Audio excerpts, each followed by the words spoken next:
और पुरुष ज्ञान और वैराग्य के रूप में यहाँ पर उपस्थित है। भगवान नारायण की कृपा हमें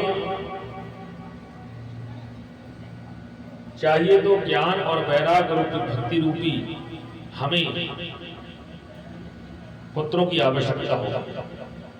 ज्ञान वैराग्य रूपी पुत्र हमें जब तक भगवान प्रदान नहीं करेंगे, जब तक हमें भगवान की दिव्य कथा और दिव्य कथा में उपस्थित होने का हमें अधिकार प्राप्त नहीं होगा।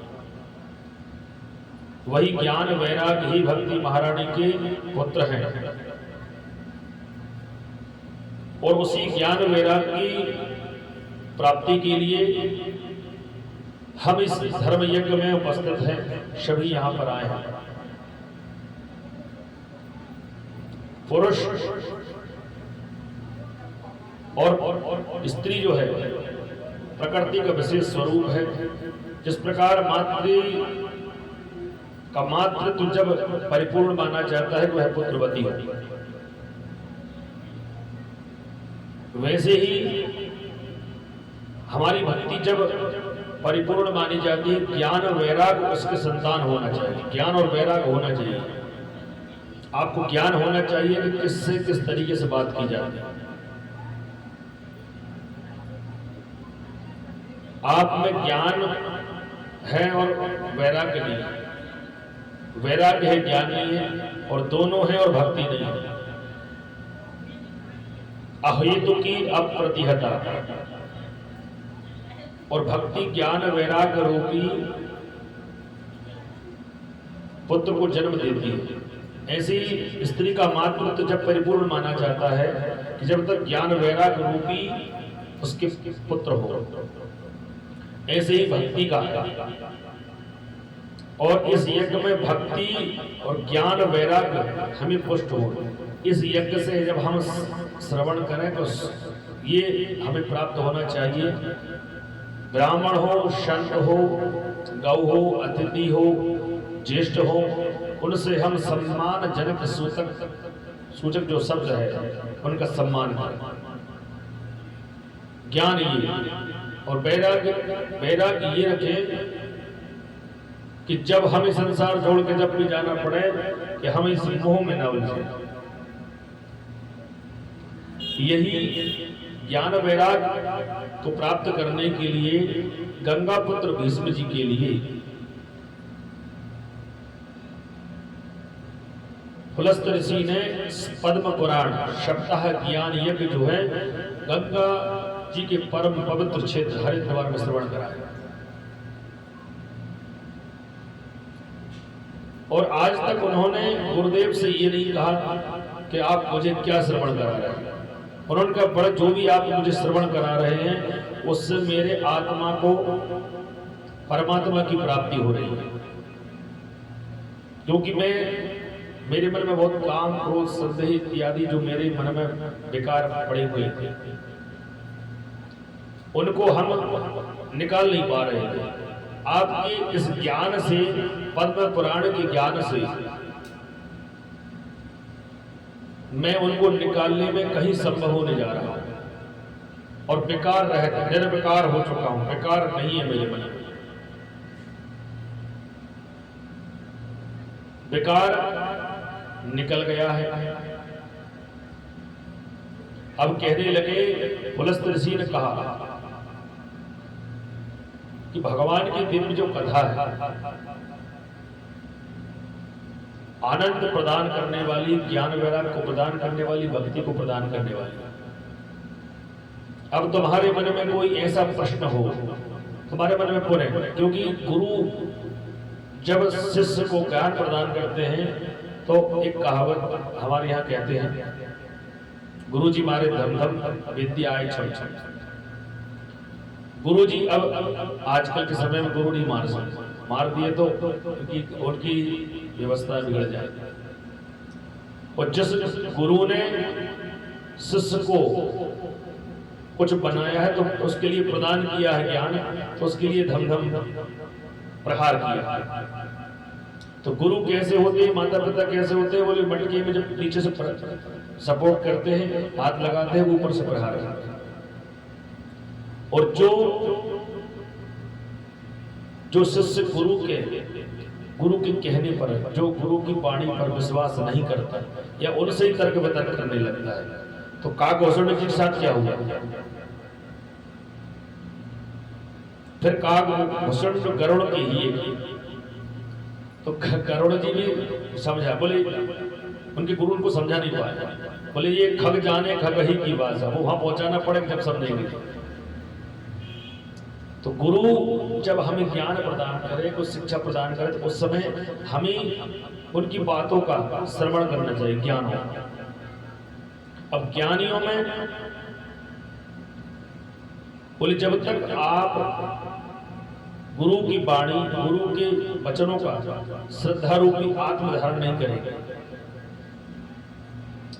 ये कथा हो रही है, इस कथा में ये कथा व्यास वंश से हो रही है, तो आप जानते हैं परम ज्ञानी, सब परम ज्ञानी। अब परम ज्ञानी आप गुरु के पास पहुंचोगे तो गुरुदेव कहेंगे भाई तू तो स्वयं ज्ञानी है, अब तुम्हें क्या ज्ञान दे सकते? अखंड मंडलाकारम व्याप्तम येन चराचरम तदपदम दर्शतम येन तस्मै श्री गुरुजी। गुरुजी ने कहा, पुलस्तर जी कह रहे हैं भीष्म पितामह जी, कथा में आप गुरु बन के मत जाओ, शिष्य बन के जाओ। 10 जगह आप कथा श्रवण करते हैं, अब आप गुरु बन के कथा में आएंगे तो गुरु के सामने अब ज्ञानी से ज्ञानी मिलने लगेगा तो क्या बात? ज्ञानी से ज्ञानी मिले 2-2 बातें, और गधा से गधा मिले तो 2-2 लाख, एक कहावत। पर वो ज्ञानी से ज्ञान, अब आप उतने ज्ञानी प्राप्त नहीं है, अब आप कथा में आए हैं तो परम ज्ञानी बन के आ गए। जबकि हनुमान जी जिस कथा में, हर कथा जो भी होती है, हरि की, नारायण की, भगवती की जो भी कथा होती है, हनुमान जी उसमें सतप्रथम श्रोता बन के जाते हैं। पवन तनय संकट हरण मंगल मूरत रूप, राम लखन सीता सद हृदय बसहि स्वरूप। उनके हृदय में कितने पूरे सपरिवार महान। पर जब कथा में जाते हैं तो वो जबकि इतने विद्वान हैं, ज्ञानियों में अग्रगण्य, ज्ञानी नामाग्रगण्य और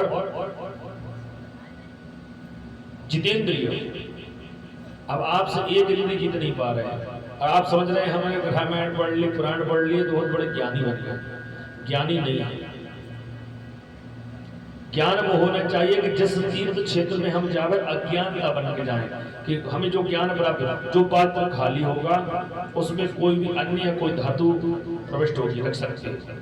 अब आपके हृदय में पात्र में आपका भरा हुआ काम, क्रोध, मद और अहंकार रूपी ज्ञान प्राप्त भरा हुआ है, तो उसमें ये कथा ऊपर से निकलेगी।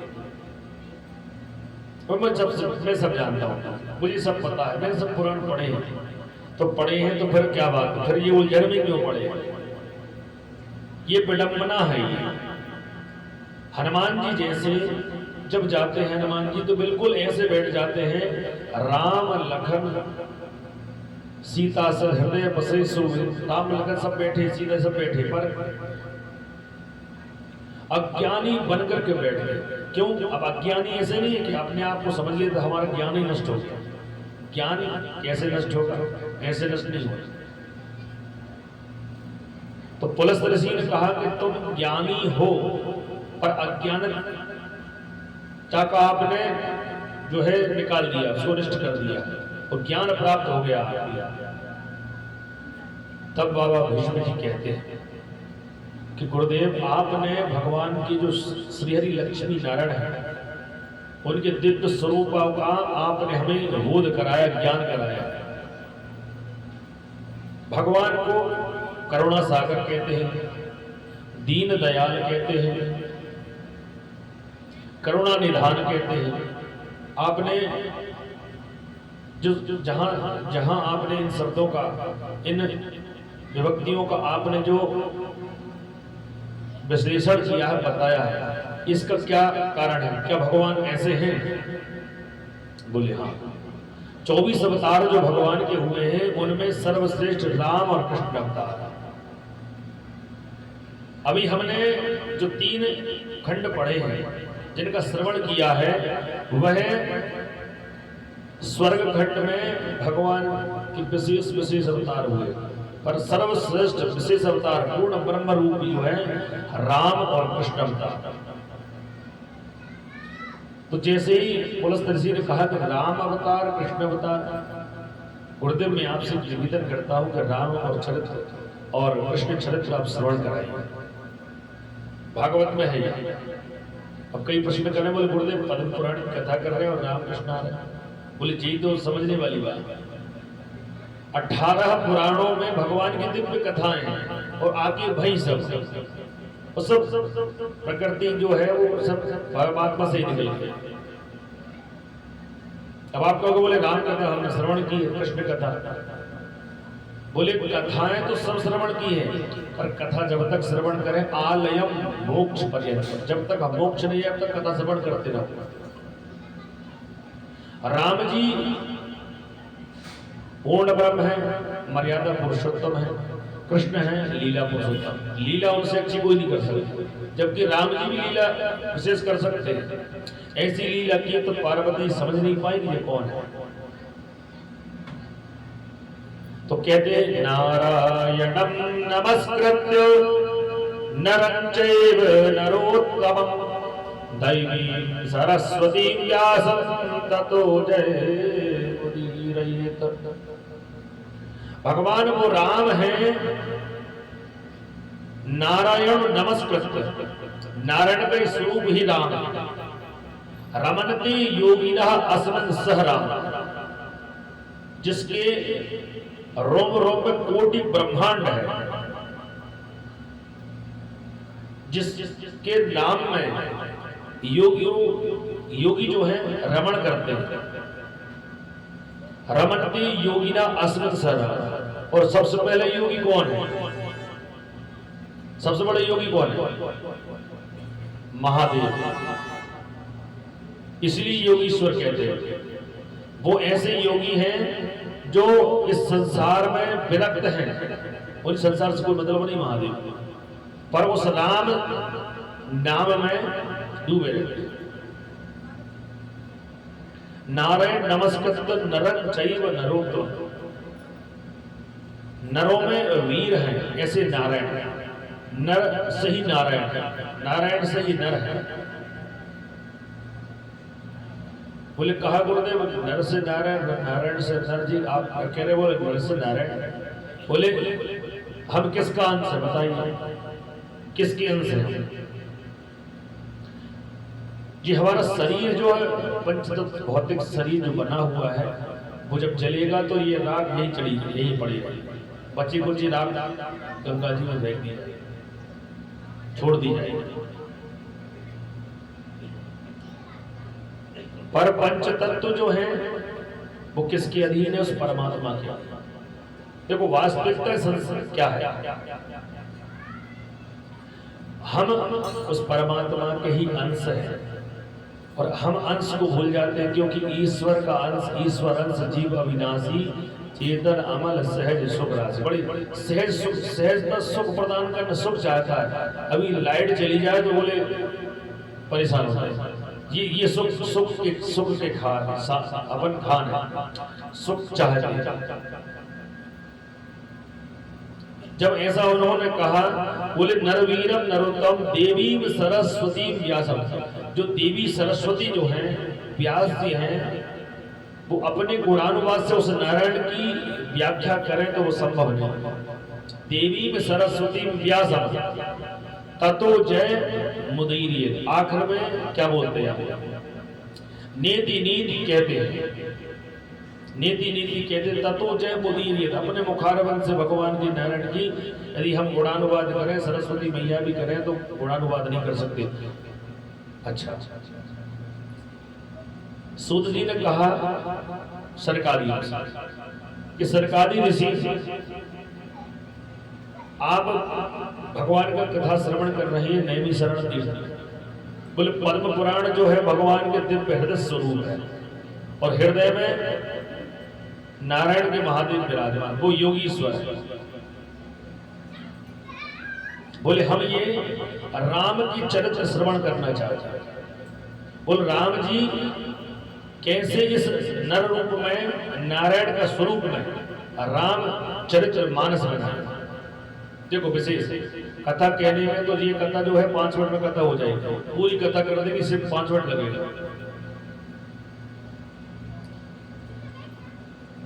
बोले राम कैसे, कृष्ण कैसे हुए और इनको जन्म लेने के लिए, अवतार लेने के लिए कारण क्या बना था। बोले एक बार की ऐसी कथा आती है, भगवान नारायण जो है वैकुंठवासी अपने वैकुंठ में बैठे हुए थे और भगवान नारायण का जो थे महादेव का स्मरण कर रहे थे, भजन कर रहे थे। तब सनत कुमार जो है, सनत कुमारों को ये लगा कि हमें नारायण से मिलना है।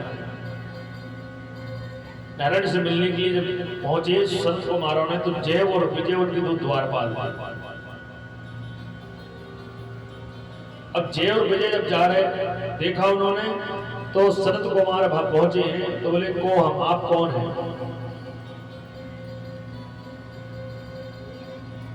बोले कौन है, हम भगवान से मिलने आए, भगवान के भक्त हैं।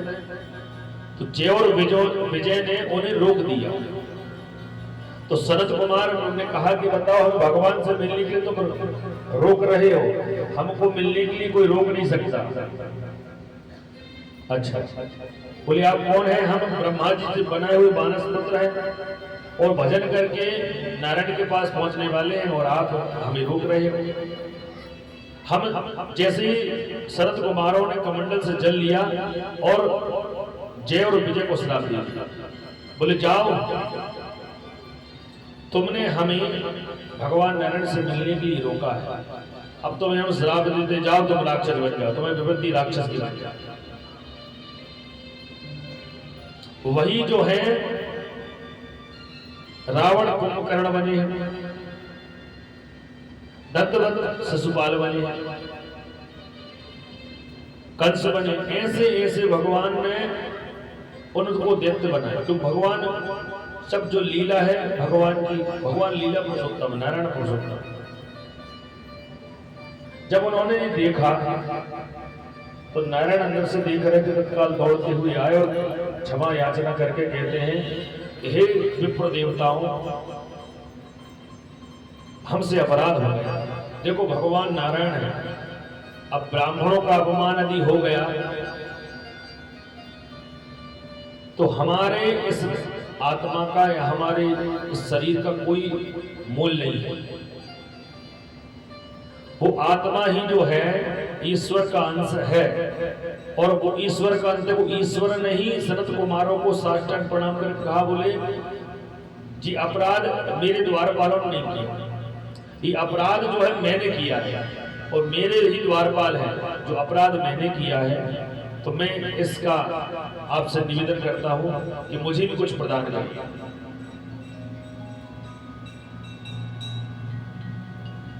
आपके यहाँ कोई सेवक रखा है या कुछ भी रखा है जो आपने एक बॉडीगार्ड आज के समय में सेवक, यदि वो यदि अपराध करेगा तो वो अपराध आपके खाते में है, क्योंकि सेवक को आपने श्रम दिया है।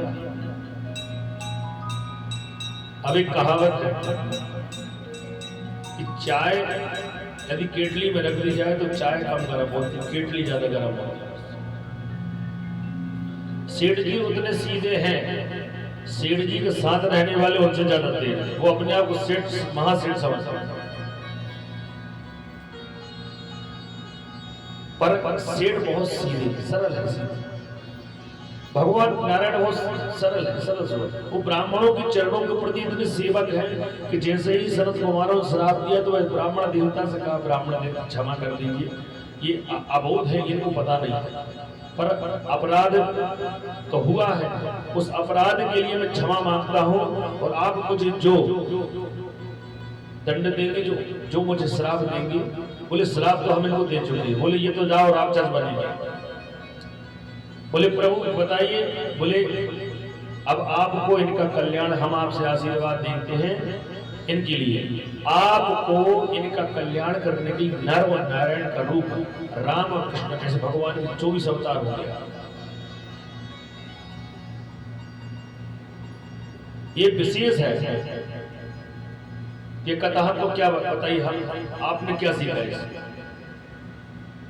हमने कहा, बोले आपके साथ जो रहते हैं वो अपने आप को समझते हैं कि भैया हम बोले वो तो सेठ जी तो सरल है, और सरल क्या, वो तो ये तो गरल है, ये सरल है वो गरल है, ये सच है। इसीलिए भगवान ने बड़ी विशेष, पुलस्त्य ऋषि ने कहा, बोले भगवान जो राम है का स्वरूप जो है क्या है, राम कथा क्या प्रदान करती है? मर्यादाओं में रह करके अपने जीवन का निर्वाह करें, मर्यादाओं में रह करके। आज कोई ज्येष्ठ भ्राता यदि कहीं परिक्रमा चला जाए, विदेश कहीं चला जाए, पहले उसकी संपत्ति अपने ही अकाउंट में कर लो, नाम। पर बताइए राम जी का चरित्र देखिए, भगवान जब उन्हें मिलने लगा राजपाट, तो अब सुबह प्रातः काल मिलना है राजपाट, और रातों में ऐसी क्रिया है भगवान भगवती सर्वोत्तम नारायण की लीला थी, वो सब लीला पुरुषोत्तम है, मर्यादा पुरुषोत्तम में लीला चल रही है। उन्होंने इस लीला में ये रचा कि रातों रात जो है सुबह वनवास। दशरथ जी बहुत दुख हुई, पिताजी बोले देखो, पिताजी रो रहे हैं, बोले देखो पुत्र मैं तुम्हारे लिए, बोले नहीं पिताजी, ये प्रकृति का नियम है, परिवर्तन हो सकता मेरी किस्मत में राजपाट ना हो। रामचरितमानस जो है, यदि निरंतर यदि 1 वर्ष भी कहे तो रामचरितमानस को कह नहीं सकते। यहां पर बहुत सी श्लोकों में, करोड़ों श्लोकों में भगवान रामचरित्र की व्याख्या है, करोड़ों श्लोकों। राम जी जब उन्हें वनवास मिला तो पिताजी से क्या बोला, देखो थोड़ा ही बात पिता ही दुख हुआ, पिताजी थोड़ी सी बात आप वियोग कर रहे हैं, बोले मैं ये चाह रहा था कि तू इस राजपाट को संभालो, और बोले माता जी ने मुझे कौन सा राज दिया,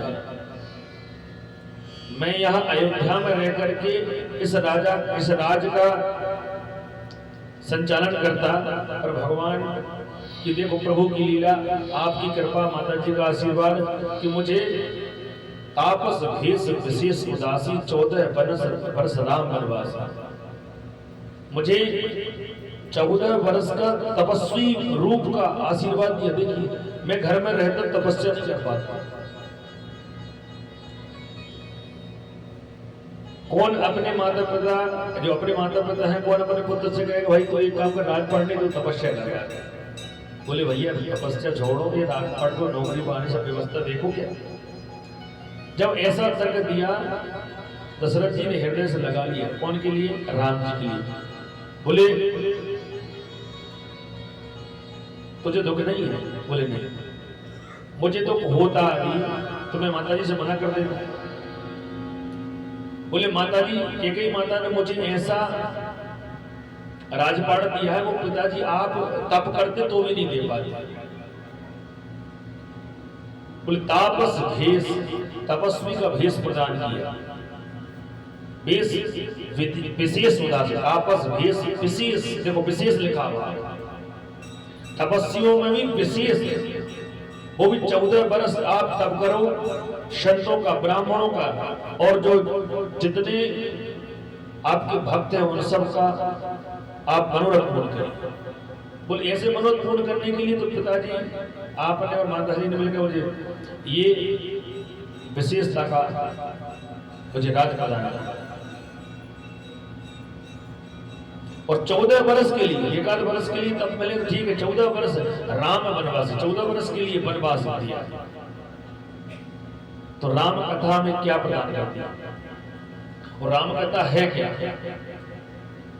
राम कथा शशि किरण समाना, संत चकोर करे जे ही पाना, ऐसे ही सयकीन भवानी महादेव तब कहावखानी।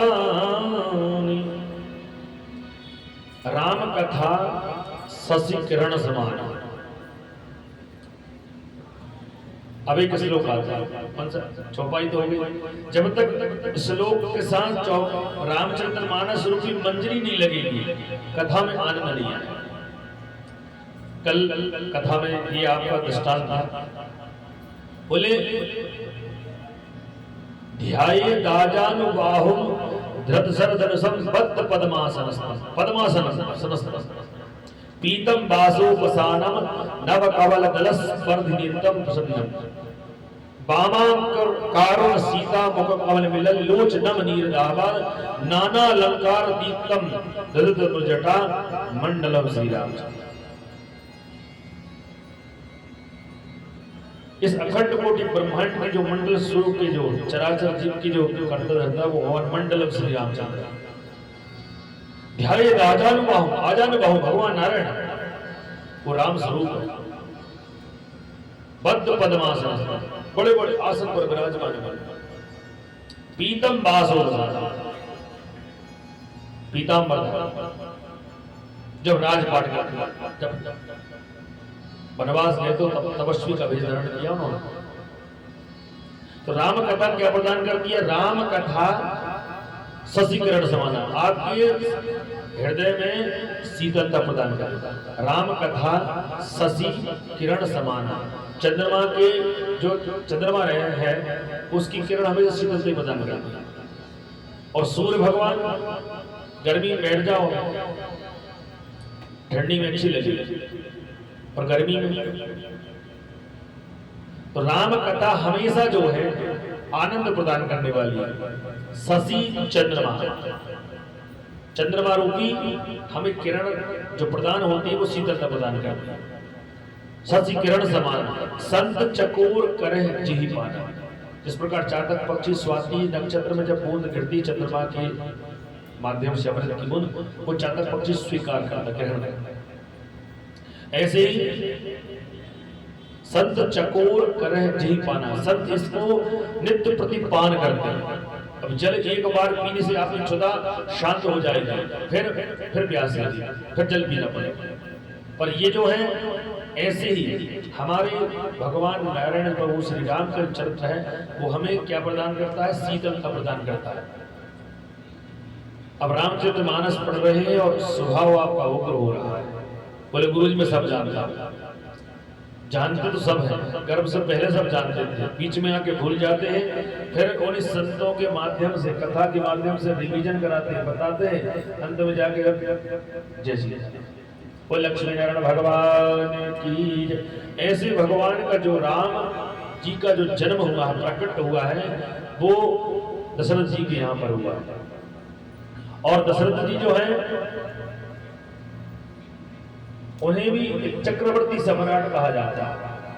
चक्रवर्ती सम्राट होकर के भी इतने सहज हैं, इतने बेभूल हो जाते हैं भगवान राम की भक्ति में। जब उन्हें वनवास मिला बहुत दुखी हो, तब पिताजी ने कहा कि पुत्र जाओ वनवास।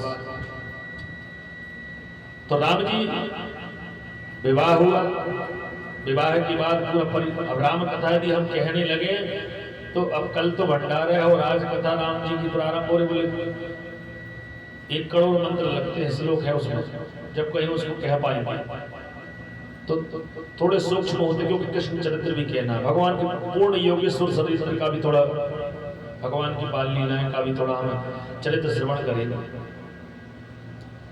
वह बन गए, वन में जाकर के सीता जी का हरण हुआ, फिर हनुमान जी के माध्यम से उसने खोजा, और फिर जाकर के अब प्रारंभ जैसे ही उन्होंने समुद्र मंथन बनाया तो क्या बोले, अब देखो राम जी भी महादेव की सेवा के, इसलिए वहां पर रामेश्वर भगवान का नाम है।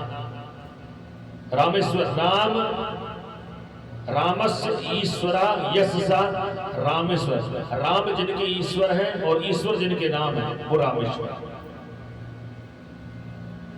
लिंग थाप विधिवत कर पूजा, शिव समान प्रिय मोहिन दूजा। लिंग थाप सभी लिंग बनाकर पूजन पाठ की और फिर राम सेतु बना, फिर लंका पहुंचे और जाकर के विभीषण को अविरल भक्ति प्रदान की। अविरल भक्ति प्रदान की और इसके बाद रावण का जो है संहार किया, उन्होंने उन्हें मुक्त किया।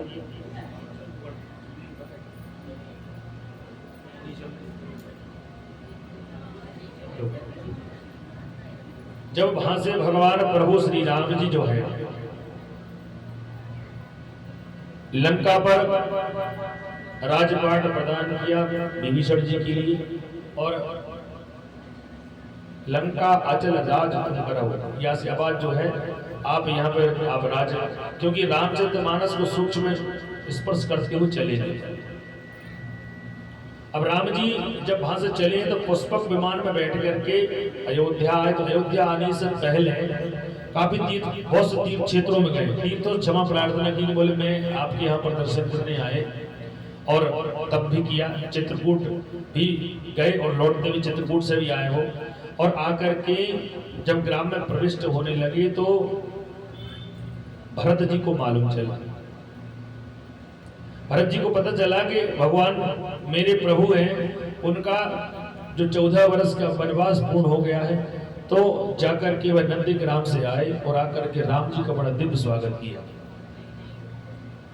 और बड़ा दिव्य स्वागत करके कहते हैं कि प्रभु मैं आपकी सेवा नहीं कर पाया। ऐसा कोई भाई हो सकता है आज के जमाने में? बताइए कि भ्राता 14 वर्ष वनवास गए हैं, कहीं चले गए हो तो पहले व्यवस्था अपनी देख लो। ये शीतलता, त्याग नहीं, ये शीतलता प्रदान करने वाली बात, उस समय धैर्य धारण करने वाली बात है। जो धैर्य धारण कर सकता है वही सर्वश्रेष्ठ भ्राता है। अब हम कहते बोले गुरु जी हमारा भाई है बगल में, अरे संसार में हम सब भाई भाई हैं। जिस प्रकार प्रकृति में, प्रकृति का नियम है, संतति जब उत्पत्ति होती है तो सबकी एक सी क्रिया है, हम भाई हैं। अब कोई कहे बोले मेरी उससे नहीं पड़ती, मेरी उससे नहीं पड़ती। अब संसार में जिससे हम विवाह करते हैं हम उसको नहीं जानते, उससे भी पटा रहे हैं, उससे भी सामंजस्य बना कर रखना पड़ता है। हम भाई भाई हैं क्योंकि अंत में जिस प्रकार जन्म जैसे लेते हैं वैसे ही हम संसार में क्रीड़ा करते हैं और वही के बाद संसार में हम जब चले जाते हैं तो भस्म जब होते हैं तो वो क्रिया होती है, सब भस्मीभूत हो जाता है, भस्मीभूत। वो लक्ष्मी नारायण भगवान की जय। तो राम जी जब आए और नगर में प्रविष्ट हुए तो सभी ने बड़ा दिव्य स्वागत किया और आकर के माता जी को, कौशल्या जी के लिए, सुमित्रा जी के लिए, कैकेयी जी के लिए प्रणाम किया और सब गुरु वशिष्ठ जी ने भी उन्हें आशीर्वाद दिया और तिलक लगा करके राजपाट दे दिया, चलिए राज करिए। अब मन में एक दुविधा है राम जी की, बोले मैं ये राजपाट करने के विचार में हूं पर मेरे मन में एक दुविधा है कि मेरे पिता नहीं है, वो पिता इस यज्ञ को, इस राजपाट में मुझे देखते पर मेरे पिता नहीं है, बहुत दुख है। अब दुखी हो गए तो उन्होंने सब ऋषियों को बुलाया, गुरुदेव को बुलाया और प्रणाम करके कहते क्या बोले, नाथ सकल संपदा तुम्हारी, मैं सेवक समेत सुत नारी। नाथ शब्दों का, ब्राह्मणों का दिया हुआ मेरे पास आशीर्वाद है। वो बोले सकल संपदा आपकी है, ये मेरी नहीं है। क्या लेकर आया संसार में बताइए? कुछ लेकर आया? कुछ नहीं लेके आया। शरीर भी भौतिक पंच तत्वों का शरीर है, एक दिन ये नासवान होना ही निश्चित है। कितने चमनप्राश खा लो और कोई बिल्कुल मत खाओ और वायु भक्षण करो। हमारे एक अवधूत संत, देखो संत की अनजाने में बुराई नहीं की जाती। हमें दो घंटे आधा घंटे भोजन लेट मिले तो तिलमिला जाते हैं, तिलमिला जाते हैं। घर वाले का वनवास की व्यवस्था न माने, बोले तुम कर क्या रहे थे। और हमारे यहाँ अवधूत चल रहे हैं दादा गुरु, उन्होंने नर्मदा महारानी के जल, यदि नर्मदा महारानी के जल में प्रभाव नहीं होता तो बताइए, तीसरी या चौथी उनकी परिक्रमा है निराहार, आहार नहीं ले रहे, जल ग्रहण। जाति न पूछो साधु की, पूछ लीजिए ज्ञान, बोल करो तलवार का, पड़ी रहे दो ज्ञान। ज्ञान को क्या करना है? साधु की जाति पूछी नहीं जाती, ना उससे ये पूछा जाता तुम भजन क्या कर रहे हैं। साधु संत आए, उनकी सेवा दो से प्रणाम कर लो। एक गुरुदेव आपके चरणों में मेरा कुर्सित प्रणाम। तो कह रहे हैं, राम जी ने कहा कि सब प्रदा सब आपकी दुई है, मैं कुछ नहीं है। बोले मेरे मन में एक शंका है, एक दुविधा है, मैं राजपट करूं तो कैसे को राजपट करने का मेरा मन लगता नहीं। फिर उन्होंने एक बात कर दी, बोले आपने, वशिष्ठ जी ने कहा गुरुदेव ने, बोले तुमने तो लंका में विभीषण को अचल राज प्रदान कर दिया, वो जब आए उससे पहले ही आपने लंका अचल राज तुम कराओ ऐसा कह दिया, और तुम संसार का कल्याण करने के लिए तुम्हारे मन में कोई दुविधा है तो ये कारण क्या? बोले तुमने ब्राह्मण, बोले मैंने ब्राह्मण देवता का अपमान किया, ब्राह्मण देवता का मैंने मर्दन किया। रावण चक्रवर्ती विद्वान था, सम्राट था, विद्वान था और ज्योतिषी था, पर मैंने ब्राह्मण देवता का अनजाने में अजान करके, पहले मैंने कर ही निशाचर करी धर्मी, निशाचर उस हीन करने का मैंने प्रण लिया था, पर उसमें ब्राह्मण देवता से मेरा बैर हो गया, अनजाने में बैर हुआ। हालांकि तुलसीदास जी चौपाई में लिखा है कि तो में जान बैर हट कर ही प्रभु सर पार सरे भव तरही। यदि वो पूर्ण ब्रह्म है, पूर्ण नारायण है, तो जानबूझ के जाकर के उससे हट करूंगा, बैर करूंगा।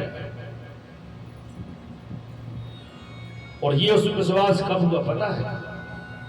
जी उस विश्वास जब हुआ कि जब शूर्पणखा की नाक काटी तो सर्वप्रथम किसके पास गए? खड़दूषम के पास। खड़दूषम तो कहते खड़दूषम मोसम बनवंता, इन्हीं को मारे बिन भगवंता, इन्हीं बिना भगवान पूर्ण ब्रह्म के अलावा कोई मारने वाला, उसे वरदान था, बोले इसको पूर्ण ब्रह्म भगवान के अलावा कोई मारने वाला पैदा नहीं है। तो शूर्पणखा ने सबसे पहले टेस्टिंग वहीं से की, बोले यदि पूर्ण ब्रह्म है तो ये इसको मार देंगे, तब अपन रावण से उलझाएंगे।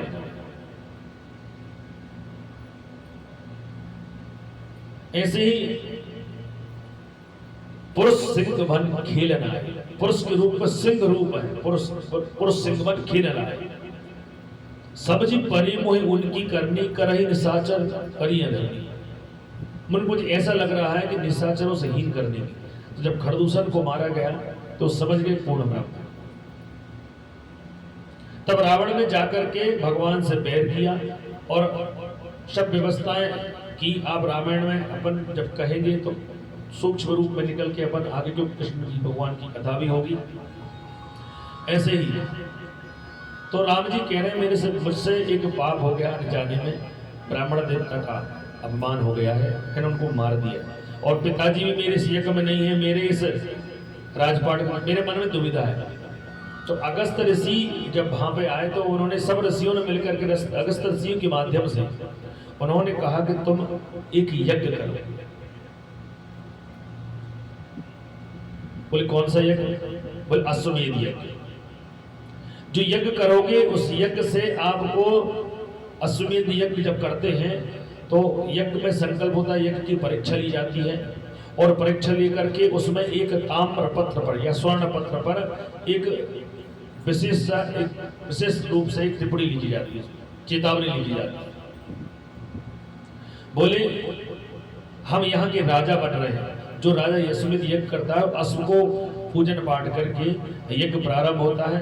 यज्ञ जब तक अश्व घूमेगा, भ्रमण करेगा, वो जब तक यज्ञ चलेगा, और उस यज्ञ से जितनी भी जो इस पृथ्वी पर या जो भूमंडल पर या जो अयोध्या के समय, त्रेता के समय जो राजा थे वो सभी की सहमति प्रदान, या तो हमसे सहमति प्रदान करो या हमसे युद्ध करो। तो सभी इस धर्म से जोड़ने वाली व्यवस्था थी अश्वमेध यज्ञ में। जो विशेष भूत है, जो विशेष बात है, वो धर्म यज्ञ को जोड़ने वाली। हम कार्ड क्यों देते हैं? इस धर्म से जुड़ने के लिए। ऐसे ही जो अब पहले जब ये अश्वमेध, अब तो आजकल संभव नहीं है करना, क्योंकि आजकल तो सब बड़े बड़े योद्धा हैं, अश्व को पकड़ लें, उस पर राजनीति लगा दे तो मालूम क्या होगा, वो यज्ञ पूर्ण नहीं हुआ। ऐसे जब अश्वमेध यज्ञ करने के लिए अगस्त ऋषि ने सप्तऋषियों के माध्यम से यज्ञ प्रारंभ करवाया, तो अश्व को उन्होंने एक उसमें ताम्र पत्र में चेतावनी लिखी, उसको कहते हैं विश्लेषण। चेतावनी कह सकते हैं या समर्थन। तो यज्ञ जो भ्रमण जो करेगा हमारा जो अश्व, वो सभी तीर्थों में राजाओं के पास जाएगा, तीर्थों का आशीर्वाद प्रदान स्वीकार करेगा और सभी राजा उसका समर्थन करेंगे। जिसने समर्थन नहीं किया वो हमसे युद्ध करेगा। और अश्वमेध यज्ञ प्रारंभ हो गया और वशिष्ठ जी के माध्यम से श्री ऋषि आए, सब ऋषि आकर के यज्ञ प्रारंभ कर विप्र देवताओं के माध्यम से। और यज्ञ में छोड़ दिया तो बड़े बड़े तीर्थों में जो अश्व भ्रमण करते रहा। अब भ्रमण काल उसका प्रारंभ हो गया। अब कथा अपन आगे करते, भ्रमण करके आगे अश्व आएगा। तो सभी तीर्थों में जब गया तो आखिर वो जाकर के वाल्मीकि जी के जो आश्रम है वो आश्रम में पहुंचा। अब वाल्मीकि ऋषि अश्व छूट गया है, अश्व चल दिया है। अब वहां पर वाल्मीकि के आश्रम में जो लब थे वहां पर उपस्थित थे। तो पूजन पाठ संध्या वंदन इत्यादि करके लब, कुछ जी को कहते हैं लब, भगवान के पुत्र है। उन्होंने देखा उसमें समर्थन, उसमें लिखा था कि इस यज्ञ में जो अश्व छोड़ा उसको कोई बांधे नहीं, जो बांधेगा वो हमसे समर्थन करेगा, युद्ध करेगा, और उसको हमें हमारा साथ देना पड़ेगा। अब क्षत्रियों के लिए युद्ध करे, या तो वो युद्ध में जीते या शस्त्र डाल दे। तो क्षत्रियों का धर्म नहीं है शस्त्र डालना, युद्ध तो करेंगे। पर देखो भगवान ने जब दैत्यों का संहार किया राम जी ने, तो वो गुरु वशिष्ठ कुल पूज्य हमारे तीन की कृपा धनुज रण मार। गुरु देव आपकी ही कृपा से हमने ये जो निशाचरों को मारा है। गुरु वशिष्ठ कुल पूज्य हमारे, जिनकी कृपा धनुज रण मार। वही अगस्त ऋषि ने आदित्य हृदय स्तोत्र का भगवान प्रभु श्री राम जी के लिए स्तोत्र बताया था। सूरवंशी आदित्य हृदय स्तोत्र का रावण मर नहीं पा रहा था, परेशान था। तब अगस्त ऋषि ने ही उन्हें इस अश्वमेध यज्ञ का सुझाव दिया, प्रारंभ कराया। वही आदित्य हृदय स्तोत्र का पाठ सूर्यनारायण भगवान को अर्घ्य देते हुए आदित्य हृदय स्तोत्र का पाठ कर रहे हैं। जिनकी बुद्धि कम हो, जिनका तेज कम हो, जिनका मन पूरी पूजन पाठ में नहीं लगता हो, या जो याद करते हैं भूल जाते हैं, कहीं ऐसे बोले गुरुदेव बहुत याद करते हैं भूल जाते हैं, उनके लिए आदित्य हृदय स्तोत्र, जिनकी आत्मा बल कम है उनके लिए आदित्य हृदय स्तोत्र का पाठ करें। आदित्य हृदय भगवान सूर्यनारायण। तो ऐसा देखो, इतने बड़े चक्रवर्ती सम्राट के पुत्र हैं, फिर भी कह रहे हैं गुरुदेव की कृपा हुई है तो हमने ये सब व्यवस्था, ये निशाचरों को मार पाए हैं। ये कृपा नहीं करते तो आज कोई शिष्य बड़ा हो जाए तो वो कहेगा नहीं गुरुजी मैंने किया, देखो मैं जीवन में माता पिता का आशीर्वाद, गुरु का आशीर्वाद, संतों का आशीर्वाद से ही आप पदोन्नति पहुंचते हैं। यदि उसको संभाले रखना है तो इनकी कृपा जरूरी है। आप इनको प्रसन्न रखो। ये प्रसन्न है तो आपका कार्य पूर्णतः सिद्ध है। अश्वमेध यज्ञ में जो अश्व था उसको पकड़ लिया लव ने, और वाल्मीकि जी से, गुरुदेव से कहा, बोले गुरुदेव देखिए इसमें चेतावनी लिखी है, बोले या तो हमसे युद्ध करो या हम इस युद्ध में जीतो या समर्थन करो। बोले हम शस्त्र डाल नहीं सकते। बोले यज्ञ नारायण भगवान की। देखो जल वृष्टि हो रही है। अभी हमने क्या कहा, राम कथा शशिकरण सब शीतलता प्रदान करती है। देखो भगवान की कृपा। ऐसा कहते हैं कि मेघ वृष्टि जब जहां जिस यज्ञ में यज्ञ अनुष्ठान चल रहा हो और जल वृष्टि हो जाए तो मेघ प्रसन्न रहते हैं। अब बुजुर्गों ने कहा है और ऐसा है भी, है ना, ये भगवान की प्रसन्नता है। और थोड़ी देर के लिए प्रसन्नता, ज्यादा के लिए हवा चलने लगे तो प्रसन्नता नहीं। हम कैसे प्रसन्न रहेंगे? तो प्रभु जो है करुणा सागर है। अश्वमेध यज्ञ में जो अश्व को पकड़ लिया, उन्होंने कहा बोले चलो हम युद्ध करेंगे तुमसे। तो लक्ष्मण जी आ गए, शत्रुघ्न आ गए, धीरे धीरे पूरी जो सेना थी उनको परास्त कर दिया। शत्रुघ्न जी के लिए उन्होंने एक तीव्र बाण मारा, वह मूर्छा हो गए। अब हनुमान जी आए। देखो हनुमान जी, ज्ञान और विवेक का ही वही तो अर्थ है जीवन में। ज्ञान कैसे आता है, विवेक कैसे आता है? अभिज्ञान बैठे, जिनको ज्ञान का अभिमान नहीं हो अभिज्ञान। हनुमान जी जैसे ही पहुंचे लवकुश के पास तो उन्होंने युद्ध नहीं किया। देखो ज्ञानी युद्ध नहीं करता, जो विवेक जिसमें है वो युद्ध नहीं करेगा। युद्ध वही हमसे आप कुछ अब शब्द कह दो, हम जान रहे हैं आपको बुद्धि कम, आप कुछ भी कह सकते, पर हम तो पढ़े लिखे थे, हम भी आपसे बिल्कुल वैसी बातें करने लगे तो बोले गुरु जैसे गुरु वो से चेला, वो दो ही नरक में ढील उठी। हमारी एक कहावत, बोले जैसे चेला हो जाए वैसे ही गुरु हो जाए। दो तुम कहो, दो हम कहे, दो दो और दो चार हो गई बात। हनुमान जी पहुंचे और हनुमान जी तो हाथ जोड़ के कह रहे हैं। बालकों को देखकर बड़ा आनंद प्रद हुआ, क्योंकि हनुमान जी जो है शिव है, शिव है। और अब एक कहे तो हनुमान जी ने युद्ध क्यों नहीं किया? ये हमारा मानना है, आप लोग भी बोले हनुमान जी कभी राम जी से युद्ध तो करना ही नहीं चाहते, क्योंकि वो तो उनके इष्ट है ना। हनुमान जी, राम जी जिनको बसते वो महादेव और महादेव जिनको बसते वो राम है। अब बोले उनके पुत्र से क्यों युद्ध करें? अब जी कब समझ में आया उनके लिए, वो जब गए तो उन्हें छवि राम और लक्ष्मण की दिख रही थी। जैसे नेत्र मंत्र के इसीलिए कहते हैं मनोज वम्मा रुतुल्य वेगम जितेंद्रियम बुद्धिमताम वरिष्ठ। बुद्धि में तीव्र है, बुद्धिमताम वरिष्ठ, बुद्धिमताओं में वरिष्ठ है वो, और बल में अतुलित बल धाम, अतुलनीय बल है, उसकी तुलना नहीं कर सकते। राम जी के सेवक हनुमान है, वो चाहते तो हनुमान जी युद्ध कर सकते, पर इसलिए नहीं करे। बोले ये तो हमारे छोटे राम लक्ष्मण है। और नेत्र बंद करके जैसे, और कहा कि बोले मेरे तन से मन से निस्वार्थ भावना से यदि मैंने राम जी की परिक्रमा की है और राम जी की भक्ति की है तो मुझे इनके माता पिता के दर्शन होना चाहिए। और जैसे ही हाथ जोड़ के निवेदन किया तो भगवान पूर्ण ब्रह्म, भगवान मर्यादा पुरुषोत्तम भगवान श्री राम और सीता जी के दर्शन हुए। देखो ये ज्ञान की ये परिभाषा है। चाहो बोले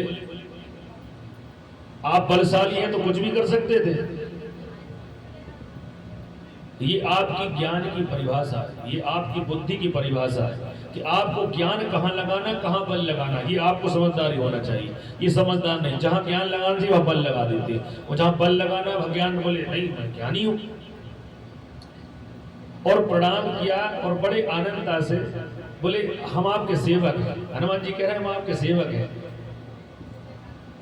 बोले बोले आप इस सेना में आप ही समझदार लग रहे हो। लव कुश कह रहे हैं आप ही समझदार हो इसमें, बाकी दिखने में आप बानर हैं। बोले मैं तो वो जाने बानर जाति का हूं, प्रभु ने कैसी कृपा करी मुझ पर। प्रात ले जो नाम हमारा तेही दिन ताही न मिलेगा। हम ऐसे बानर जाति के हैं, पर अब वो तो भगवान की सेवा कर रहे हैं। ये नहीं कहा हम राम जी के विशेष भक्त। बोले अब राम उन्होंने देखा ही नहीं लव कुश ने। बोले हम तो छोटे सेवक हैं उनके। बोले छोटे सेवक नहीं, आप परम ज्ञानी। अब कुश ने कहा, बोले जी हमसे डर गए। लव कह रहे नहीं करे। बोले हनुमान जी कह रहे हैं हाँ ठीक है हम डर गए। अब वो तो उन्होंने वास्तविकता देख ली कि इनकी जो तेज है, जो जिनके पुत्र हैं वो तो भगवान सीताराम है। बोले अब इनसे युद्ध करके कहाँ जाएंगे, एक नए संकट बोल ले नहीं है। तो हनुमान जी ज्ञानियों में अग्रगण्य, ज्ञानी नामाग्रगण्यम सकल गुण निधानम। सकल गुण निधान इसलिए कहते हैं पूरे गुणों से कि निधान है, हर चीज का उनके पास निधान है, हर चीज को समझ जाते हैं। सकल गुण निधानम बान राणा मधीस रघुपति प्रिय भक्तम बात जाता। ऐसे हनुमान जी प्रणाम किया। अब जब धर्म की एक पत्र लिख के पहुंचा दिया, बोले या तो हमसे युद्ध करो, कौन है राम कौन है। राम जी आए, युद्ध किया।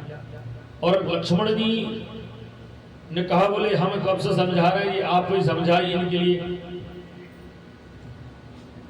उन्होंने एक बात कही, रघुकुल रीत सदा चले आई, प्राण जाए पर वचन न जाए। सुनिए, हम आपके लिए युद्ध करेंगे। और युद्ध हुआ और दोनों ने ऐसे ऐसे तीव्र बाण चलाए। फिर वाल्मीकि जी वहां पहुंच गए। वाल्मीकि जो ऋषि हैं वो देख रहे हैं और देख करके कहते हैं, अरे सुनो, राम ये क्या कर रहे हैं आप। बोले राजा रामचंद्र भगवान की जय। उन्होंने कहा कि आप क्या कर रहे हैं। अरे जिन पर आप शस्त्र चला रहे हैं रुकिए। राम जी ने समझाया और समझा करके कहा कि सुनिए, आपको समर्थन सब जगह से मिलेगा और इनसे मिलेगा। अब लव कह रहा है, बोले नहीं नहीं, हम समर्थन ऐसे नहीं देंगे, हमसे युद्ध करो। फिर समझाया कि बोले जी आपके पुत्र है, छोटे समय में अपन कम समय में लेकर के चलना है अपन को आगे। फिर उस अश्व को लेकर के राम जी चले गए। और फिर उसके बाद जब पहुंच गए हैं, यज्ञ चलने लगा। बोले इस यज्ञ में अब वाल्मीकि जी ने कहा कि लव कुश जाकर के मां सीता जी की प्रमाणीकरण करें। उनको एक निर्दोष लगा दिया, उनको छोड़ के चले गए। वो जाकर के और लव और कुश ने हम कथा सुनाते राम जी की, और पूरी रामायण उन्होंने जब बखान की तब उन्हें स्मरण हो गया कि मैंने सीता पर जो दोष लगाए हैं वो अनजाने में। पर क्यों लगाए कि राम जो हैं, मैं वो राम नहीं हूं जो दशरथ नंदन हूं। बोले मैं प्रजा का राम हूं। और यदि वो राम दशरथ नंदन होते तो सीता जी का परित्याग नहीं करते, क्योंकि जो प्रजा कहती है, प्रजा के हिसाब से राजा को चलना पड़ता है। सचिव वेद गुरु तीन ही प्रिय बोले भयास, राज धर्म तन दीन है, कोई बेटे ही ना। इनका नाश हो जाता है यदि जो भय में बोले तो। ऐसे ही पर समस्या ये है कि जहां राजा को बुद्धिमत्ता से काम लेना है, उसमें राजा प्रजा ने जब उन्हें दूर से लगाया तो उन्हें परित्याग किया। फिर सीता महारानी को उन्होंने लेकर आए, फिर भी अग्नि परीक्षा ली। देखो, और फिर भगवती जो मां सीता जी हैं बहुत दुखी हुई कि देखो मैंने जीवन में स्त्री को बहुत परीक्षा देना पड़ता, तब करना पड़ता है। पुरुष भी तब करते हैं, ऐसा नहीं है। अब ऐसे ही राम जी अपने पूरे परिकर में बड़ी आनंदता से रह रहे, रहने लगे। तो एक दिन क्या हुआ, पूरे परिवार के साथ रहने लगे। जब हम परिवार में रहने लगते तो भूल जाते कि हमें कहीं संसार छोड़ के भी जाना है। तो राम जी भूल गए कि देखो लोमस ऋषि, पुलस्त ऋषि, बड़े बड़े ऋषि वहां पर उपस्थित थे। सब ऋषियों ने कहा हमें आशीर्वाद देते हैं, अब तुम आनंद से अपना जीवन व्यतीत करो और राजपाट संभालो, अश्वमेध यज्ञ से मन में शांति प्रदान हो। अब एक दिन पूरे परिवार के साथ बैठे हुए थे तो याज्ञवल्क्य ऋषि का एक दूत काल, अब पितामह जी ने कहा, भीष्म पितामह जी ने कि गुरुदेव ये बताइए कि राम जी पूर्ण ब्रह्म है तो फिर उनके लिए कौन आदेश दे सकता है। बोले काल चक्र जो है, काल चक्र में परिवर्तन वो चक्र चल रहा है। तो राम जी भी आए, लक्ष्मण जी भी आए, कृष्ण भगवान भी आए, वामन भी आए, सब आए और आकर के अपने काल चक्र में अब सतयुग आया, त्रेता आया, द्वापर आया, कलयुग आया, फिर चतुर्युग, ऐसे परिवर्तन होते रहता है। राम जी भूल गए कि हमें द्वारिका भी और द्वापर की स्थापना करना है, भगवान कृष्ण बनना है, भूल गए। 2-3 बार जो है याज्ञवल्क्य ऋषि ने पत्र लिखा पर राम जी नहीं पहुंचे, उन्होंने पत्र को स्वीकार नहीं किया। तो याज्ञवल्क्य ऋषि का दूत जो है एक दिन अयोध्या आए, काल चक्र समय कहते, देखो सबको समय मिलता है, उस समय में तप कर लो, भजन कर लो, लड़ाई कर लो, झगड़े कर लो, द्वेष कर लो, आखिर में जाकर के जे बनना है, बस। अब तो 100 में कोई बड़ा सौभाग्यशाली हो तो उसकी भस्म बनती, बाकी सब गंगा महारानी स्वीकार होती। बोले राजा रामचंद्र भगवान की राम का चरित्र जो है बड़ा आनंदप्रद है। और राम जी इस मनुष्य लीला जब उन्होंने नर की लीला की, रामचरित्र मानस जब किया, तो वह परिकर में, परिवार में, बच्चों में, पत्नी में, पुत्र में सब भूल गए कि ये द्वापर की स्थापना भी करता है। तो याज्ञवल्क्य ऋषि का दूत जो है उन्होंने पहुंचाया काल के रूप में, बोले जाओ और राम जी से ये कहो कि अब जे तुम्हारी जो लीला है उसको पूर्ण करो और चलिए गौ लोग प्रस्थान करें, दूसरे युग की स्थापना करें। तो काल जैसे ही आया, आकर के उन्होंने ये कहा कि स्वरूप में पहले नहीं आए, और आकर के सीधे अपने राजपाट में यार कहा, बोले हमें आपसे मंत्रणा करना है, विशेष बात करना है। बोले ठीक है। बोले आप और हम जब इस मंत्रण जब हम करें तो आपकी और मेरे बीच में कोई आना नहीं चाहिए बीच में। बोले नहीं आएगा। बोले नहीं, आप वचन दीजिए जो आएगा उसके लिए मृत्युदंड देना निश्चित है, मृत्युदंड देंगे आप। बोले ठीक है,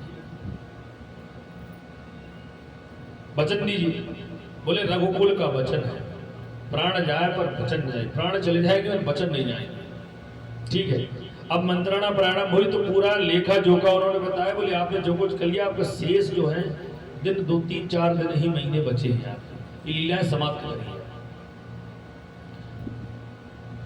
और उसी समय में दुर्वासा ऋषि जो है चतुर्मास काट करके, चतुर्मास का भगवान का भजन पूजन पाठ करके बोले आज मैं अयोध्या चलता हूं। अयोध्या में जाकर के आज अयोध्या में व्रत का पारायण करेंगे, वही भोजन ग्रहण करेंगे और राम जी के परिकर उस परिवार से मिलेंगे। भगवान की लीला देखो, आते हैं तो लीला करते हैं, रहते हैं तो लीला, और जाते हैं तो लीला करते हैं। अब दुर्वासा ऋषि क्रोध के, भगवान साक्षात क्रोध के अवतार, शिव के अवतार हैं, तो जैसे ही प्रविष्ट हुए तो उन्होंने राम जी ने, और काल की जब बात चल रही थी तो उन्हें सर्व जो उन्होंने जिसको रक्षक को रखा था द्वारपाल पे, वो लक्ष्मण जी को रखा था। बोले लक्ष्मण जी हैं वो डरते नहीं किसी से, उन्होंने जो कह दिया वो कह दिया बस। बोले किसी दूसरे को बुलाएंगे तो वो बातचीत लगेगा, काम में इधर उधर चला जाएगा तो भूल जाएगा। अब जैसे द्वारपाल बनाकर लक्ष्मण जी को रखा तो दुर्वासा ऋषि आए, बोले राम कहाँ है? अब न लक्ष्मण जी ने कहा गुरुदेव प्रणाम। बोले ठीक है, खुश रहो, जाओ। राम कहाँ है? अब भगवान की लीला। बोले भाई ज्येष्ठ भ्राता जो है राम प्रभु जो है विशेष मंत्रणा चल रही है। उन्होंने कहा कि अंदर यदि कोई आ गया तो बोले लक्ष्मण जी से कहा अंदर नहीं आना चाहिए। बोले ठीक है। दुर्वासा ऋषि ने कहा कि शीघ्रता से राम को आदेश दो कि दुर्वासा आए हैं, दुर्वासा आए हैं। अब लक्ष्मण जी असमर्थ हैं क्योंकि भैया का आदेश है। अब इधर गुरु का आदेश है, शब्दों का आदेश है, उधर ज्येष्ठ भ्राता का आदेश है। अब बताइए आप क्या कर सकते हैं? बोले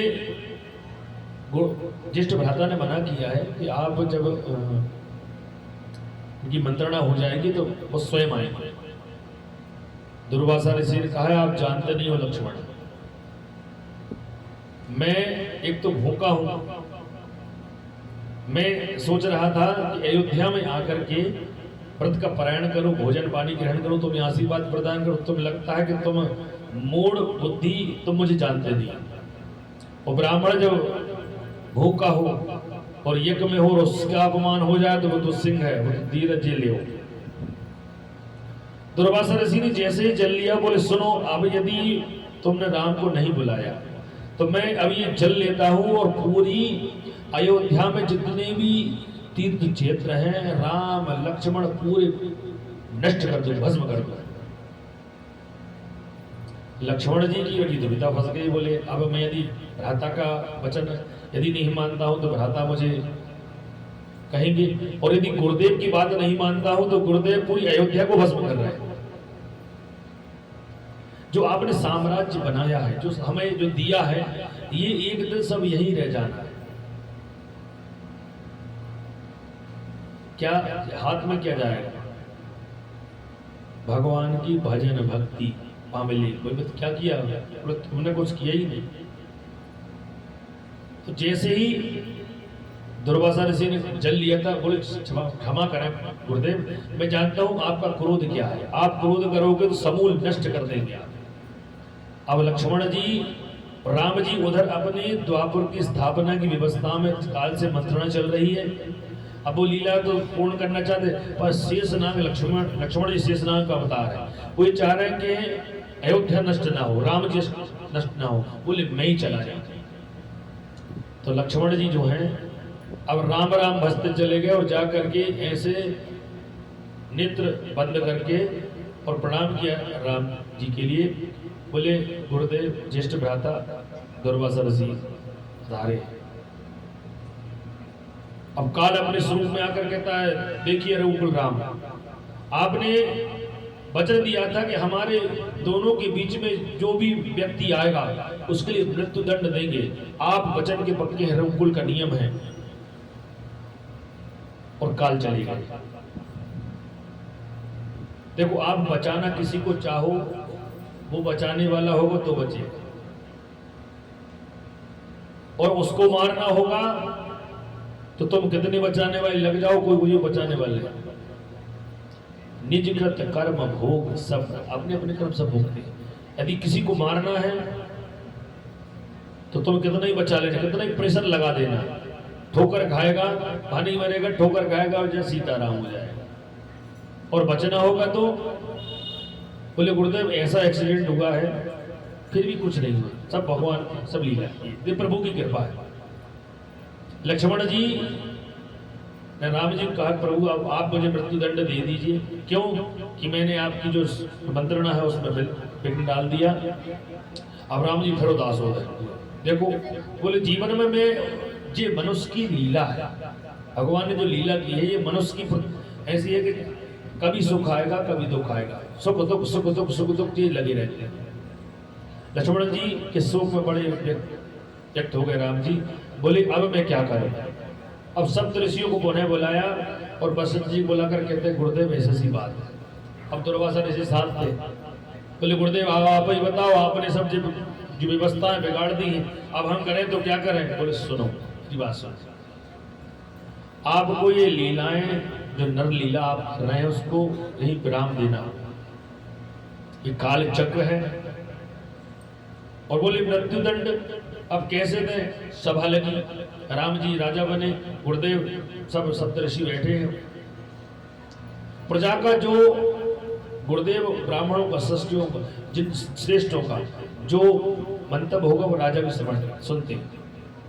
उन्होंने कहा अपने व्यक्ति को त्यागना ही मृत्युदंड है, अपने व्यक्ति को त्यागना ही, अपने व्यक्ति को त्यागना ही मृत्युदंड है। बोले मृत्युदंड मत दो, लक्ष्मण जी को जंगल में पहुंच छोड़ दो। बोले मेरा भाई है, चतुर 14 वर्ष वनवास मेरी सेवा करी है और देखो आज मैं उसकी कुछ ये ऐसा। बोले ये काल चक्र समाप्त होकर के अब आपको द्वापर जो है त्रेता द्वापर की स्थापना और प्रणाम किया और वह रथों पे बिठाल करके उन्होंने जंगल में छोड़ा। और सप्तऋषियों ने वशिष्ठ जी ने कहा कि सुनिए, ये जो है लक्ष्मण जी पहुंचेंगे, फिर राम जी पहुंचेंगे, चारों भाई ऐसे ऐसे पहुंच करके सब अपने परिवार के साथ जो है सभा के साथ वह साकेत धाम को विस्तार करते हैं। और इसलिए लक्ष्मण जी ही दाऊ जी बने हैं, वो वशिष्ठ बने हैं, और हमारे जो राम जी हैं वो अनुज बने हैं, वो कृष्ण भगवान। राजा रामचंद्र भगवान की जय। अब पुलस्त्य ने एक प्रश्न किया, भाई अब कम समय में हमने आपको राम कथा श्रवण कराई, अब 9 दिन का समय मिले तो आनंद आए राम कथा, क्योंकि शशि किरण समाना। जैसे ही जो राम जी की कथा प्रारंभ हुई, देखो जलवृष्टि हुई, राम जी की कथा पूर्ण हुई है और जलवृष्टि भी रुक गई। अभी चर्चा कर रहे थे कि भगवान की कथा हम नहीं, बहुत सी कथाएं हो रही है इस मंडीदीप क्षेत्र में, भगवान की कृपा है ये। पहले एक यज्ञ नहीं होता, अब तो भैया 100 यज्ञ हो रहे हैं। अच्छी बात है, होना चाहिए। इस यज्ञ से धर्म शर जो सद्मार्ग है उसमें हमें धर्म में चलना होगा, सबको एकत्रित होना होगा। अब उन्होंने एक प्रश्न किया पुलस्त्य ऋषि ने, भगवान के दिव्य चरित्र कृष्ण चरित्र भी अब आगे आए, तो उन्होंने एक कहा कि बोले जी तीर्थ का महत्व बताइए, थोड़ा सा 1-2 तीर्थ और रह गए। बोले हाँ। बोले एक राजा रत्नग्रीव, एक राजा बड़े जितेंद्री थे और बड़े आत्मनिर्भर थे, और आत्मनिर्भर के साथ साथ जो थे संतों को ब्राह्मणों को बड़ी सेवा करते थे और पशुओं की बड़ी सेवा करते, गौ सेवा करते, गौ माता की बड़ी सेवा, ब्राह्मणों की संतों की सेवा करते थे। एक दिन उन्होंने भगवान नारायण का ध्यान किया, भजन किया, तप किया, और तब करके वह निकल के जा रहे थे, तो भजन करते हुए निकल के जा रहे थे कि नदी उन्हें दिखी। देखो पद्म पुराण में कथाएं जो हैं, जो वास्तविकता है वो विशेषता है, वास्तविकता विशेष है। अब गंगा जी का अवतरण हुआ है तो भगवान वामन भगवान के चरणों तक धोके हुआ, पर भागीरथी जी ने तपस्या की। अब 2 कारण है उसमें, ऐसे कई कारण है, एक ही कथा के कई कारण है। अब समझते हैं बोले गुरु अभी कथा ये चल रही थी पर ये हो गई, बोले ये हो गई। बोले ये पद्म पुराण की कथा है, इसमें ये ही विशेषता है। अब वो जो ऋषि थे, रत्नग्रीव जो राजा थे, वो निकल के जा रहे हैं तो एक नदी दिखी उन्हें। नदी दिखी तो विप्र देवता वहां पर उपस्थित थे, ब्राह्मणों को प्रणाम किया। नमो ब्रह्मण्ड देवाय गौ ब्राह्मण हिताय च जगत हिताय कृष्णाय श्री गोविंदाय नमः। ब्राह्मण देवता को प्रणाम किया और कहने लगे ये जो तीर्थ क्षेत्र दिख रहा है ये क्या है? तो ऋषियों ने ब्राह्मण देवताओं ने कहा ये गंडकी नदी है, नेपाल में जो है। अच्छा बोले कैसी नदी है? बोले ये जो नदी है बड़ी सर्वश्रेष्ठ नदी है, और इस नदी में भगवान जो है नारायण शालिग्राम शरा रूप में यहाँ पर मिलते हैं। वो जल जो है वो दोनों तटों पर अपने जल प्रविष्ट होता है, स्पर्श होता है, और उस जल से जो आवाज निकलती है वो नारायण की आवाज, कल से। और उसमें ऐसा पुराणों में लिखा है, पद्म पुराणों में लिखा है कि आजकल नदी में स्नान बंद हो गया है। बोले पहले तुलसी पत्र लेकर के, और गंडकी नदी जो नेपाल में है, जैसे ही उस नदी में अपन स्नान करते थे तो सालग्राम तुलसी वहां रह जाती थी, सालग्राम किए जाते थे।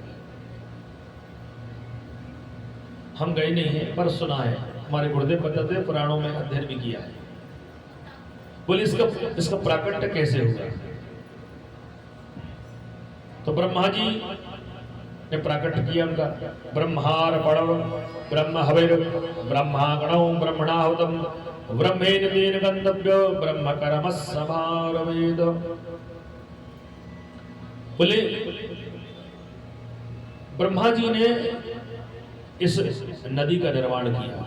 बोले कैसे हुआ है?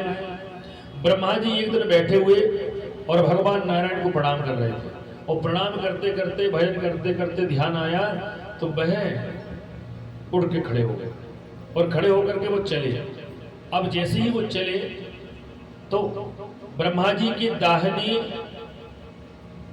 गाल जो है, दाहिनी गाल से जल निकला, वो जल ही गंडकी नदी बनी। ये पद्म पुराण की कथा है। ब्रह्मा जी के जो गाल है, उस गाल से जो नदी का प्राकट हुआ है उसको कहते हैं गंडकी नदी, गाल से। पितामह भीष्म ने कहा कि ये तो अद्वितीय कथा है। बोले ब्रह्मा जी के गाल से उत्पन्न गंडकी नदी? बोले हाँ। अब इसकी कई कथाएं आती हैं। एक राजा धर्मध्वज हुए, धर्मध्वज की पुत्री जो हुई है तुलसी महाराज, और उनका विवाह जो है शंखचूर्ण दैत्य से हुआ। एक वृंदा हुई है जिनका विवाह जलंधर से हुआ। इतनी पतिव्रता थी तो भगवान नारायण ने उनकी परीक्षा ली। अब कह तो सकते नहीं, पर परीक्षा ली। उसके कारण जो है उन्होंने श्राप दिया भगवान नारायण के लिए कि बोले आप जो हैं, आपने मेरे सतत्व को नष्ट किया है, आपने प्रयत्न किया, मैं आपको श्राप देती हूँ, आप वह काले हो जाए, श्राप देती हूँ, और शिला के रूप में आप यहाँ पर हो जाए।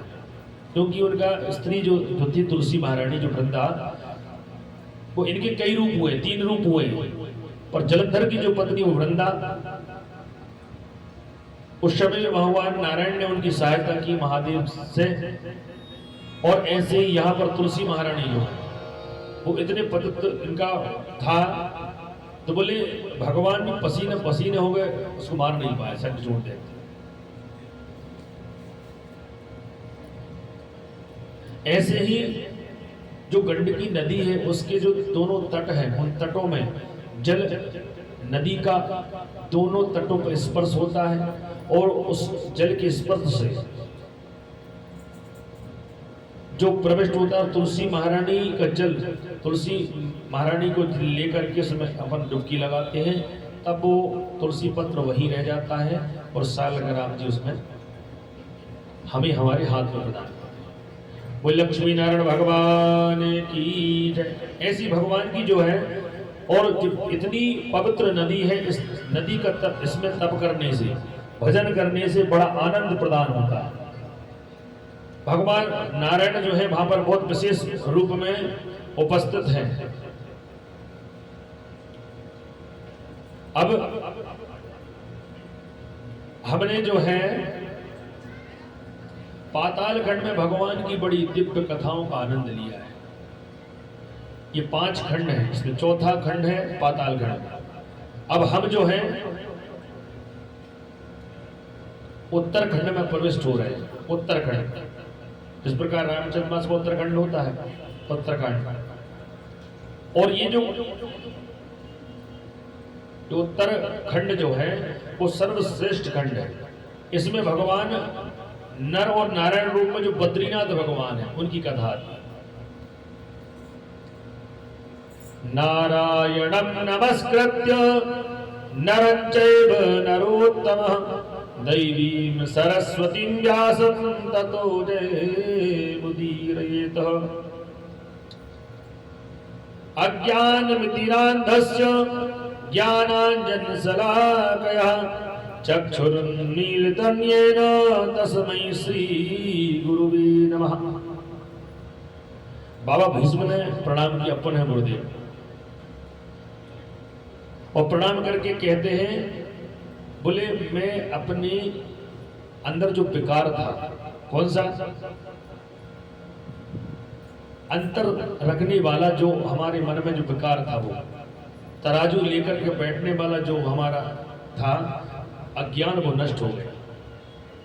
और इतना आनंद आ रहा है कि पूर्ण ब्रह्म भगवान श्री नारायण जो रामचरितमानस की आपने कथा श्रवण करा, ये आनंद आ गया मेरे मन में। ये त्याग, बोले मैंने जो त्यागा है वो त्याग सही किया है, मैंने सत्य किया है त्याग। इस त्याग से मुझे मेरे पिता की भक्ति प्रदान हुई। पितामह भीष्म जी कह रहे हैं, शांतनु जी जो मेरे पिता हैं, उन्होंने मुझे ये आशीर्वाद, इस हो सकता है उनके तप के बल से ही ये मुझे पद्म पुराण की कथा श्रवण करने को मिल रही है।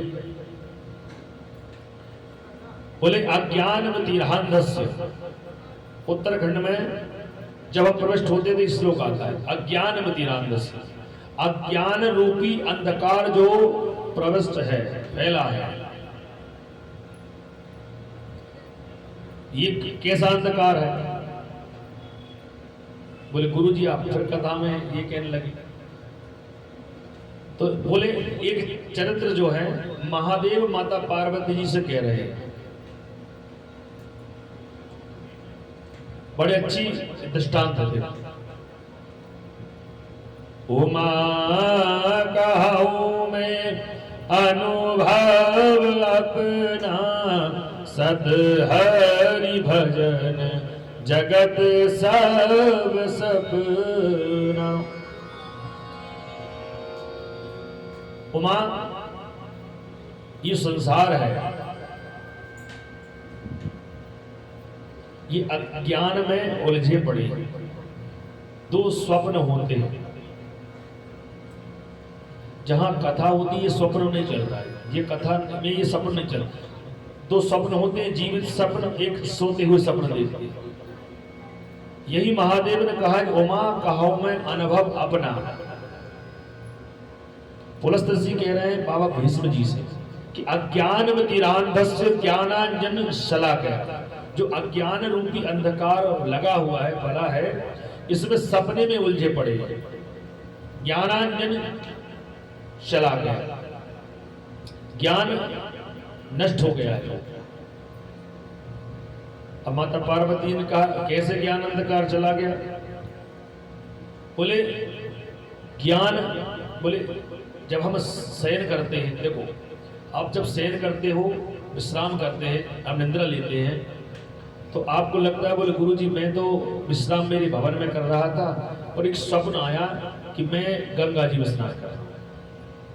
आपने क्या बोला? स्वप्न में ही बोला, प्रत्यक्ष तो बोला नहीं, मैं प्रत्यक्ष में चला गया था। अब आपकी शरीर जो पंचतत्व भौतिक शरीर है वो कहां पड़ा था? भवन में, घर में। और वो आत्मा कहां पहुंच गई? गंगा पहुंच गई।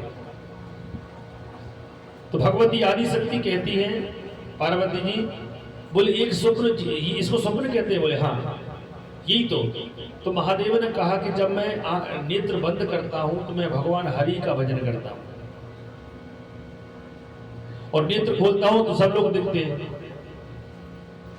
इसीलिए हम शिव का जो चरित्र है वो ये है कि जब हम नेत्र बंद करें तो हम नेत्र में भगवान के नारायण के दर्शन करें। अब बड़ी सौभाग्य है कि आप यहाँ बैठे हैं और शयन कर रहे हैं और आप गंगा स्नान, कई बार ऐसे बोले गुरुजी लड़ाई होगी सबके साथ, ये तो बड़ा गलत स्वप्न है। आप दो स्वप्न में जी रहे हैं, एक प्रत्यक्ष में, एक अप्रत्यक्ष में। अप्रत्यक्ष में कौन सा? जब हम शयन कर जाते हैं, सो जाते हैं, तो हमारी आत्मा भ्रमण करती है, उसमें एक्सीडेंट भी हो जाता है, लड़ाई भी हो जाती है, झगड़े भी हो जाते हैं, और फिर जब उठे तो अरे बोले सब ठीक तो है, बढ़िया। बोले संसार में दो स्वप्न है, प्रत्यक्ष अप्रत्यक्ष में ये। और भगवती पार्वती जी से महादेव ने कहा कि एक स्वप्न होता है जो जीवित स्वप्न देखते हैं। जब हम शयन करके प्रातः काल स्नान ध्यान भजन पूजन किया और अपनी इस अज्ञानवती रान संसार में लग गए। कैसे लग गए?